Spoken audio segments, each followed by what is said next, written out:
도박 방조죄 불법 홀덤법 단속 처벌 대응 사례를 통해 사회적으로 비난을 받으며 국가에서도 도박 범죄 근절을 위하여 단속과 강도 높은 처벌을 적용하는 상황이라 설명하였습니다. 중독성이 강한 특성으로 인하여 한번 시작하면 상습적으로 범행을 저지르는 사례가 많기에 국가 차원에서 건전한 국민의 삶을 위하여 이에 대하여 법적 규제를 통해 다스리고 있다고 언급하였습니다.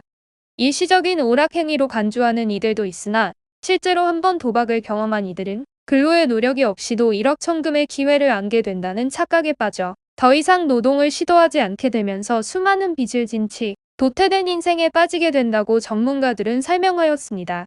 본인이 직접 도박에 참여하였거나 이러한 행위가 이루어지도록 공간을 제공해준 사람에 대하여 엄중한 형벌이 내려지고 있다고 전하였습니다. 그러나 생각보다 도박 방조죄에 대하여는 인지하지 못하거나 가볍게 여기는 이들이 많다고 말하였는데요.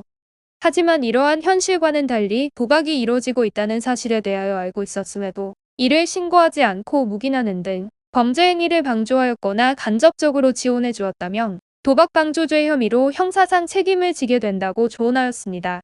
도박 방조죄는 생각보다 넓은 범위로 적용되기에 억울하게 연루되는 사례도 많다고 당부하였습니다. 형사상 책임이 따르는 범행인 만큼 혐의를 받게 된 즉시 법적 대응에 나서지 않을 시에는 행위 이상의 과도한 처벌에 놓여질 가능성이 존재함을 명심해야 한다고 강조하였습니다. 근래에 유행하고 있는 홀덤법도 불법 도박 단속 위험에 놓여 있다고 언급하였습니다. 최근 홀덤이라는 카드 게임을 즐길 수 있는 홀덤법이 유행을 하고 있는데 불법 도박 단속에 걸리는 조건에 대하여 제대로 인지하지 못하여 처벌 위기에 놓인 사례가 자주 발견되고 있다고 전문가는 충고하였습니다. 홀덤이라는 게임을 즐기는 것 자체가 죄가 되는 것은 아니지만 해당 게임에 승패를 걸고 현금적인 가치를 지니는 무언가를 대가로 지급하는 행위가 있었다면 범행으로 간주된다고 설명하였습니다. 현금성 대가는 실제 현금뿐만 아니라 실제 돈과 비슷한 기치를 지니는 백화점 상품권이나 기타 상품권 등이 해당된다고 발언하였습니다. 일부 영업장에서는 일반 영업시간에는 정상적인 홀덤펍을 운영하고 심야 시간에는 도박장으로 돌변하는 불법 홀덤펍을 운영함으로써 처벌 대상이 되기도 한다고 설명하였습니다. 다양한 형태로 수사망을 피해 도박장이 운영되는 상황 속에서 도박 방조죄에 연루되는 사례도 적지 않다고 하였는데요. 특히나 최근에는 실존하는 오프라인 공간이 아닌 온라인 도박 사이트가 기하급수적으로 늘어나면서 남녀노소 누구나 쉽게 도박 범죄를 접하는 것이 가능한 위험한 시대가 되었다고 지적하였습니다. 도박에 쉽게 노출되는 상황 속에서 지인들의 영향으로 동참하게 되거나 그의 행위에 대하여 묵인함으로써 도박 방조죄 처벌 위기에 놓이는 사례가 증가하고 있다고 전했습니다. 자신이 범행에 관련된 것이 아니기에 안일하게 여기시는 분들이 많으나 상당히 무거운 처벌 대상이라는 점을 반드시 인지해야 한다고 거듭 강조하였습니다. 법무법인 AL에서 담당한 실제 사례를 통해 좀 더 자세히 살펴보도록 하겠습니다. 대학생 신분인 WC는 어느 날 친한 친구로부터 간단한 부탁 하나를 받게 되었다고 합니다. 친구는 온라인 도박 사이트를 통하여 도박을 하고 있었는데 WC 명의로 계정을 만들어 자신이 사용할 수 있도록 공유해 줄 것을 부탁했다고 하였죠. 친한 친구의 부탁이었고 어려운 것이 아니었기에 WC는 별 생각 없이 계정을 만들어 공유해 주었고 WC는 도박에 관심이 없었기 그 이후로 해당 아이디가 어떻게 사용되고 있는지는 전혀 관심 갖지 않았으며 심지어 잊고 있었다고 말하였는데요. 그러던 어느 날 WC의 친구가 도박을 즐겼던 온라인 사이트가 도박 단속에 걸리게 되었고 수사기관에서는 WC의 아이디를 확인함으로써 본인이 도박에 참여했다고 여겨 도박 혐의로 입건되었다고 통보하였습니다. WC는 본인이 저지르지도 않은 일로 혐의를 받게 된 것이 억울하고 두려워 신속히 도박 전문 법조인을 찾아 나섰고 법무법인 AL 측에 도움을 요청하게 되었습니다.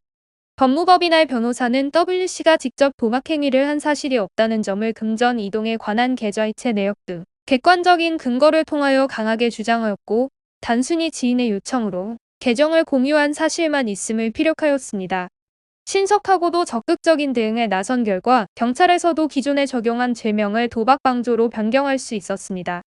변경된 죄목으로 기소가 진행되었고 검찰 단계에서 법무법인 AL 측 변호사는 의뢰인이 초범인 점과 친구의 요청으로 계정을 만들어 전달하였을 뿐 도박에 가담한 사실이 없음을 강조하여 변론하였습니다. 더불어 의뢰인이 자신의 행위를 진심으로 후회하고 있다는 내용을 담은 반성문과 탄원서 등을 준비하여 제출하였습니다. 도박 전문 변호사의 조력을 받아 WC는 효과적인 변론을 준비할 수 있었고, 결과적으로 기소유예 처분을 마주함으로써 처벌을 면할 수 있었습니다. 의뢰인이 처한 상황에서 최선의 결과를 끌어낼 수 있었던 것은 법조인의 조력을 동반한 빠른 법적 대응이었다고 전문가는 강조하였습니다. 해당 사례를 살펴볼 시 초기에 대응에 나서지 않았다면 방조 혐의가 아닌 도박 혐의를 받게 됨으로써 더욱 무거운 형벌에 놓이게 되었을 것이라 언급하였습니다. 수사기관으로부터 본격적인 수사가 돌입하기 전에 대응 전략을 수립하여 조사에 임해야 불리한 상황을 면하게 된다고 조언하였습니다.